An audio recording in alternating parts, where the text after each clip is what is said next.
On a donc, et normalement, apparemment, vous avez compris, hein, cette idée de, voilà, la vitesse, on l'a définie, variation de concentration par rapport à un temps, divisé par le coefficient stoichiométrique, comme ça on s'affranchit plus ou moins du réactif, mais pas de l'écriture. Dans certains cas, cette vitesse de réaction, on peut la lier à une équation mathématique simple, qui dépend donc essentiellement des concentrations initiales, des concentrations des espèces, des réactifs. Bien. Ce qui veut donc dire qu'on va pouvoir étudier cette chose-là, ces équations-là. C'est là que vous pouvez tout faire tout seul, hein, à partir de ce point-là. Je vais juste rajouter un point que vous avez déjà vu au premier semestre. Je vous rappelle ce que c'est que la définition donc, d'un temps de demi-vie, d'un temps de demi-réaction ou d'une période. C'est la même chose, ce sont juste tous des synonymes. Au premier semestre, dans la partie radioactivité, vous avez plutôt appelé ça une période. C'est le temps qu'il faut, tout simplement, pour éliminer la moitié du composé de départ. Composé radioactif, si c'était en radioactivité, ici, tout simplement, le réactif ou l'un des réactifs que l'on est en train d'étudier. Donc, temps de demi-réaction, c'est juste ça. On avait une certaine quantité, combien de temps faut-il, et on appellera ça le temps de demi-vie, pour passer à la moitié de la concentration qu'on avait au départ. Voilà, c'est juste ça. C'est formellement la même définition que ce que vous aviez au premier semestre, ça ne change pas. Donc, voilà, ça c'est écrit, c'est ce que l'on avait.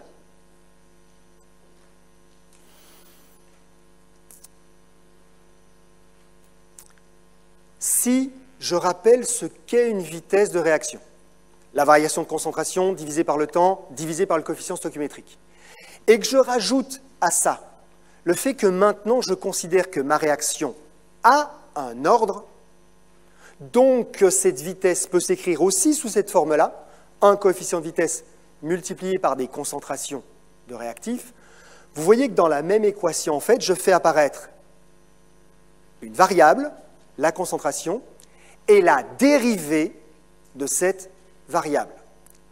Eh bien, une écriture mathématique où on fait apparaître en même temps une variable et sa dérivée, ça s'appelle une équation différentielle. Merde, il avait dit tout à l'heure qu'on était capable de le faire, mais je ne pensais pas qu'il oserait aller aussi loin que ça. Si, c'est ça. D'accord? Oui, et vous êtes capable de le faire, je le maintiens, d'accord? Ça fait partie de vos programmes de première ou de terminale, je ne sais pas trop terminale sans doute. D'accord? L'étude de ces équations différentielles, où on introduit dans la même formulation une variable, ça ou ses dérivés, parce que là, il y a la dérivée première, mais il pourrait y avoir la dérivée seconde, etc., etc. Vous devez en garder comme souvenir que, enfin, pour la plupart d'entre vous, ouais, mais c'était un truc pas simple. Hein. Je veux dire, voilà, c'est pas fait tout seul quand même. Non, ça ne se fait pas tout seul, ça se fait, et ça ne se fait pas tout seul. Il se trouve simplement que là, les cas qu'on va étudier sont relativement simples. C'est les cas de base que vous avez déjà pu voir. Mais on va les voir ensemble, et on va en fait en voir 3, et uniquement 3 de cas.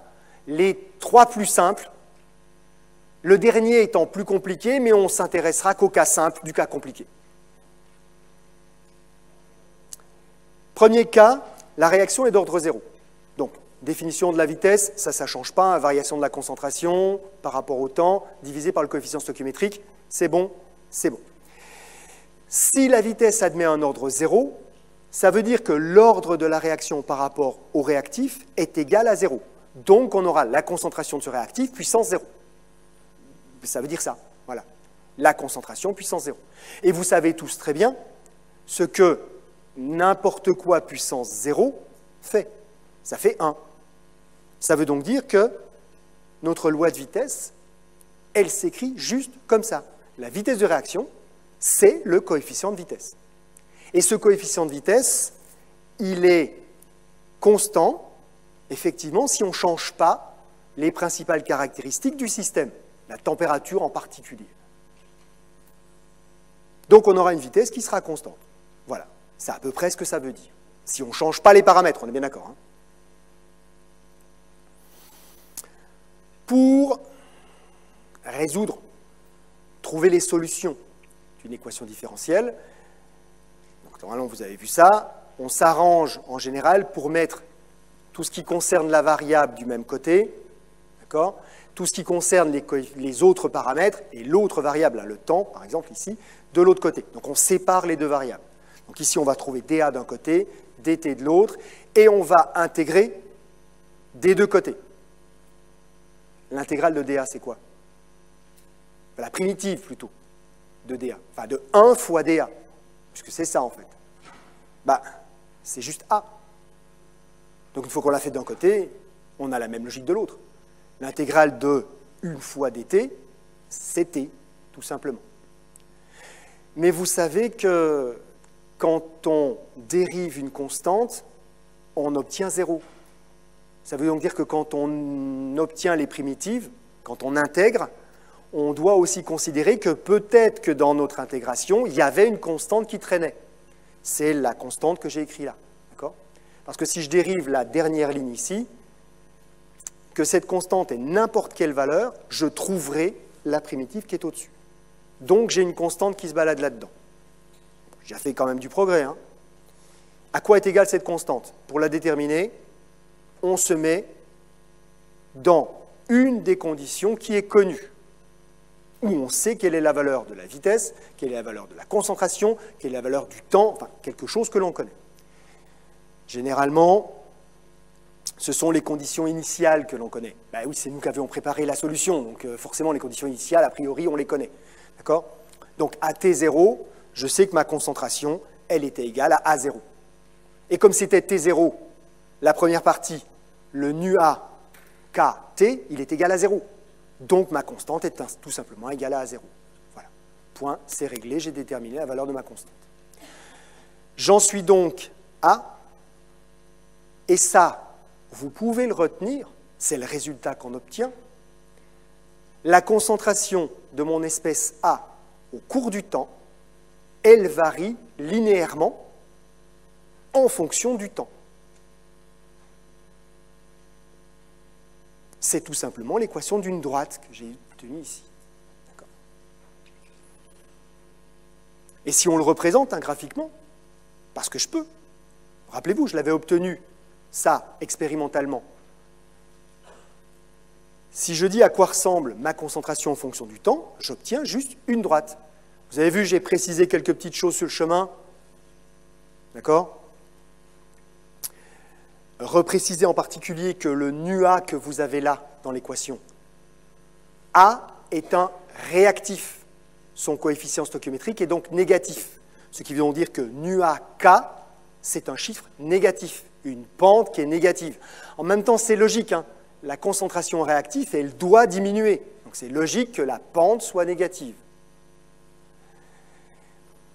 Jusqu'à quand elle est négative? Jusqu'à qu'on arrive à 0, parce que quand il n'y a plus de réactif, il n'y a plus de réactif, c'est tout, la réaction est arrêtée. Donc quand on a l'intersection entre ma droite et l'origine, c'est que la réaction est terminée. Voilà. Il y a donc un temps parfaitement défini, très facilement calculable, qui va définir le temps pendant lequel je vais épuiser la totalité du réactif.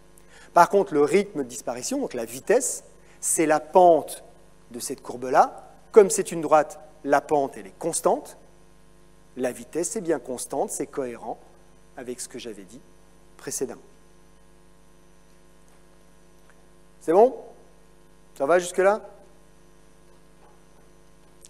Est-ce que cette formule-là, vous devez savoir la retrouver? Ça, ce serait pas mal. Mais bon, formellement, non. Ce que vous devez savoir, impérativement, c'est que si ma réaction est d'ordre 0, j'aurai une relation linéaire entre la concentration et le temps qui s'est écoulé. C'est ça qui est important. Savoir refaire l'intégration que je viens de faire au tableau, non, ce n'est pas vital. D'accord ? Vous avez vu comment on le fait. Voilà, on a obtenu le résultat. On a obtenu cette équation-là. Vous voulez retenir simplement cette équation-là, retenez simplement cette équation-là. Par contre, il faut la retenir. Hein.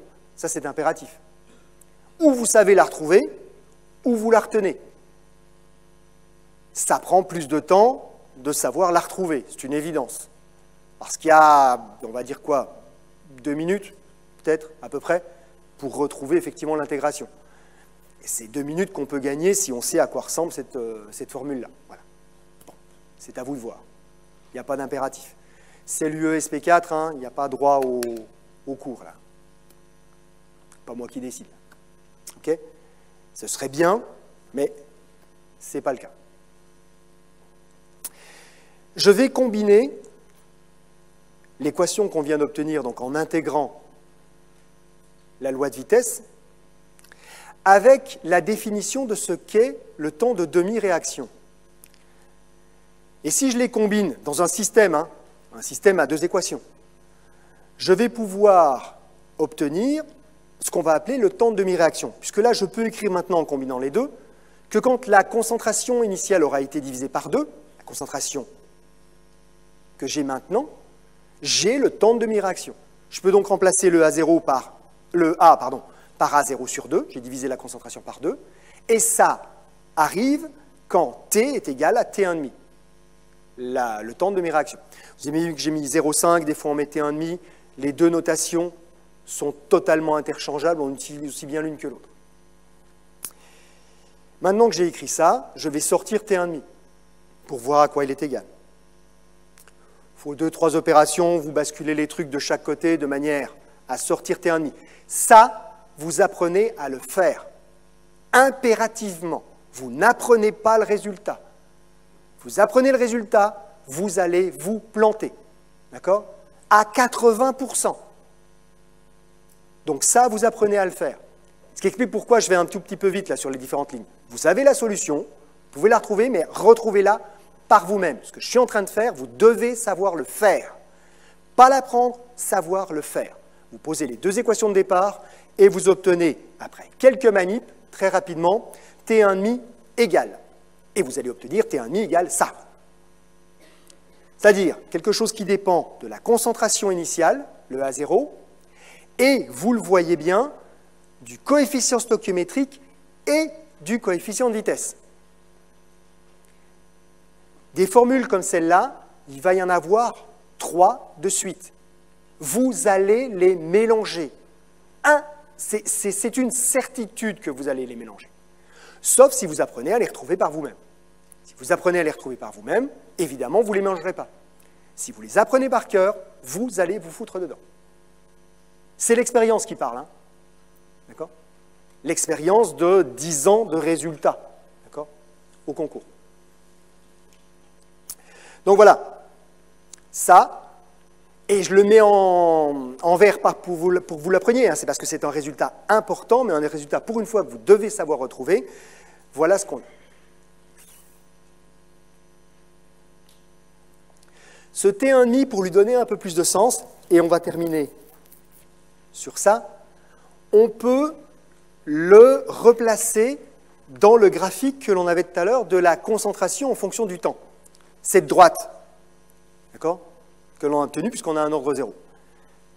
T1,5, c'est quand je passe de la concentration initiale à la moitié de la concentration. C'est donc ce temps-là. Voilà ce qu'est T1,5.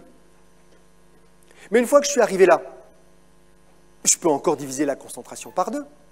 Si je divise à nouveau la concentration par 2, j'ai à nouveau T1,5, le temps qu'il faut pour à nouveau diviser la concentration par 2.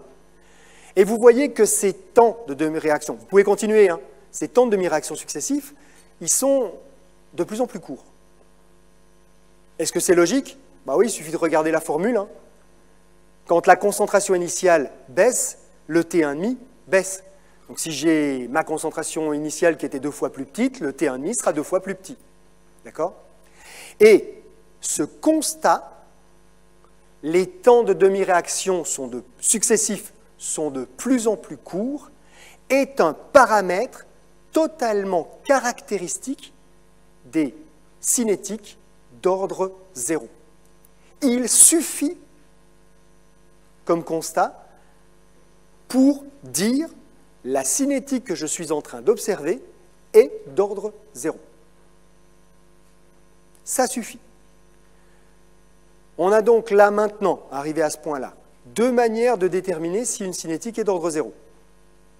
J'ai obtenu des valeurs, ou on m'a donné des valeurs, ce sera le cas pour vous. J'ai obtenu des valeurs, je les ai tracées sur un graphique, la concentration en fonction du temps, j'ai obtenu une droite, c'est une cinétique d'ordre 0. Ou alors, dans les valeurs qu'on m'a données, je peux voir directement des temps de demi-réaction. Un premier temps de demi-réaction, puis un temps de demi-réaction un peu plus loin. Des concentrations qui se divisent par deux, hein, tout simplement. Voilà ce que ça veut dire. Et quand je les observe, je vois que le temps de demi-réaction, dans le deuxième cas, est plus petit que celui du premier. Donc, j'ai aussi une cinétique d'ordre 0. Enfin, je peux arriver à la même conclusion. C'est une cinétique d'ordre 0. Donc, deux manières de déterminer qu'on a une cinétique d'ordre 0, par la forme ou par l'observation des temps de demi-réaction successifs. Et non, vous allez répondre à cette question-là et on s'arrête là-dessus, comme ça ce sera fait. J'ai une cinétique d'ordre 0, T1,5 est égal à 2 heures. Quel est le temps, et c'est une valeur numérique que vous devez renvoyer, quel est le temps total de réaction? C'est-à-dire le temps qu'il faut pour épuiser la totalité du réactif. Cinétique d'ordre 0, T1,5 égale 2 heures. Quel est le temps nécessaire pour épuiser la totalité du réactif?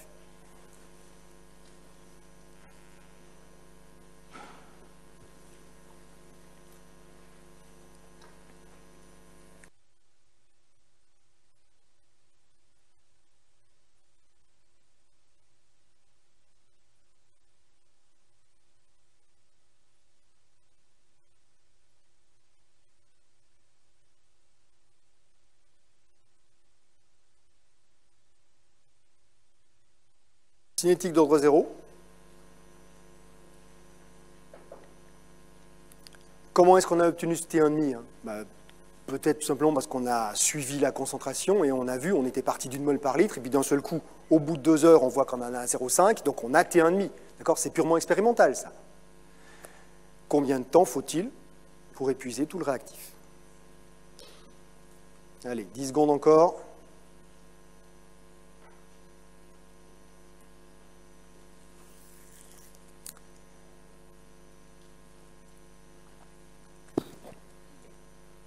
Deux tiers de ceux qui ont répondu, hein, qui ont juste. Il suffit de regarder la courbe que je vous avais donnée. Hein. Regardez. Puisque ça a cette forme-là. Pour arriver au milieu, il m'a fallu T1,5. Et pour arriver au bout, il me faut la même chose. D'accord? Exactement la même chose. Donc 4 heures, 2 heures plus 2 heures. On se voit la semaine prochaine. Bonne journée à vous.